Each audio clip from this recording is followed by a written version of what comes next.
Welcome to Anyone Can Learn Guitar.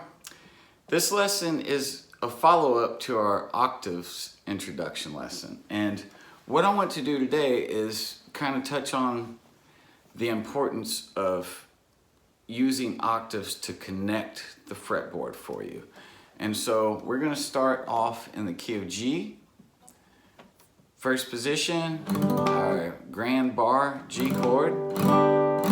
And we learned in our introduction to octaves that we have the root in this chord 3 times on the 6th, 4th, and 1st strings.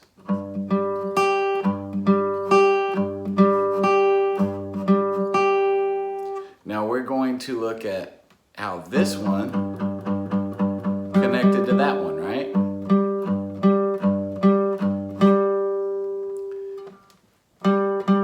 This one on the 4th string will connect to this one. Now that distance is only different because of the tuning, the distance between the second and third string is a third away as opposed to a fourth away. So that's the only reason why we changed up the distance on this. So when we play octaves from the 6th string, they will have this distance, this pattern. From the 4th string, they will have this pattern.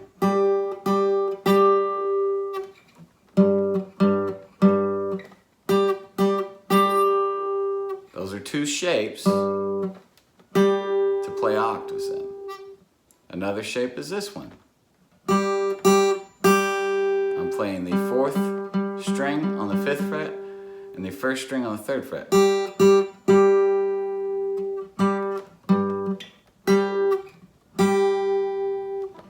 Now to get the visual for this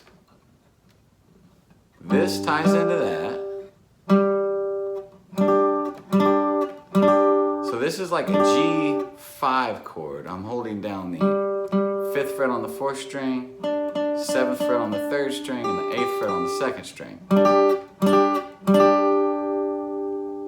The reason why that little 5th chord right there is so important is because it helps connect this to that, our D shape.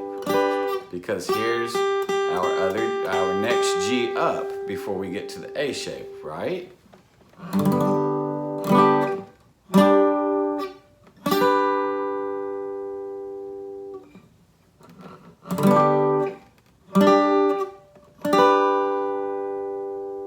Again, we're connecting the G on the 6th string to the G on the 4th string, which ties into this 5th chord shape. That 5th chord shape ties into the D shape.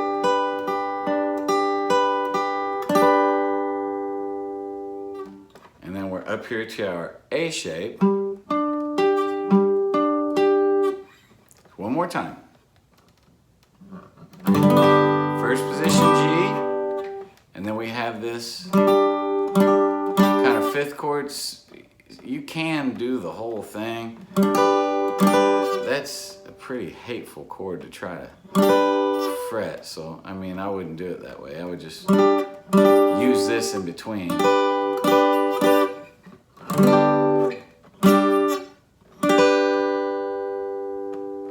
That connection is important because it's going to lead us to lots of arpeggios.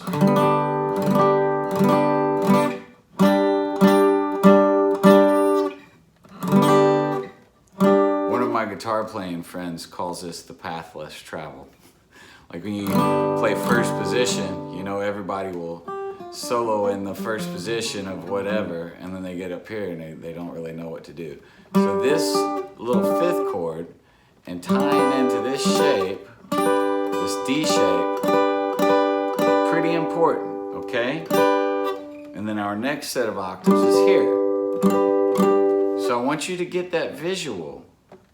There's one way to play octaves, this pattern, then you have this pattern, which is the same thing, but the distance is different because of the tune. Then we have this pattern. Now, the right hand with octaves, everybody plays them differently. I play a lot of hybrid stuff, so I'll use the pick on the lower string and the middle finger to play an octave. There are lots of guys who will pick through the string in between and just mute it, like kind of lay their finger on it a little bit with the left hand. So you get that. Wes Montgomery played through like that.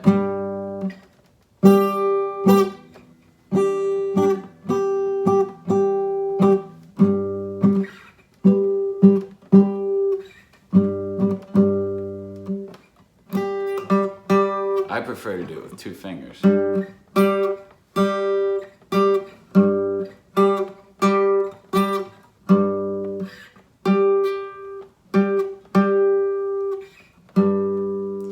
So the most important thing you can take home from this lesson is connecting this octave to this octave. It's the same exact thing, all right? And connecting this shape to this shape.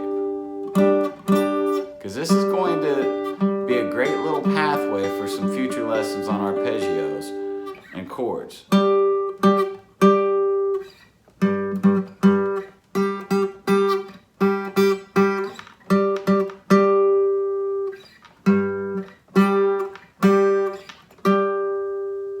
All the same notes. All the G's we can play. This visual is super important, you know, connecting the dots with stuff, because wherever you find one, all you have to do is use our cheat code. You know, you can always refer back to it. Wherever you know where one is, you're kind of home free from there. 1 4 7 3 6 2 5 1 4 7 3 6 2 5 1 4 7 3 6 2 5 1. So that's another lesson on octaves and kind of finding them, and we're going to do more with this. We're going to implement them into playing melodies with octaves, kind of the jazz guitar approach. We're going to use octaves as launching points for arpeggios. Visualizing where one is on the fretboard. It's a big deal. I can't stress it enough. It's everything. Because wherever you're at, that's going to be the root to a chord, the root to a scale. Actually knowing what the value of that note is in parts of the fretboard will help you to figure it out quicker than anything else. So hope this has been a helpful lesson for you, and have an awesome day. Rock and roll.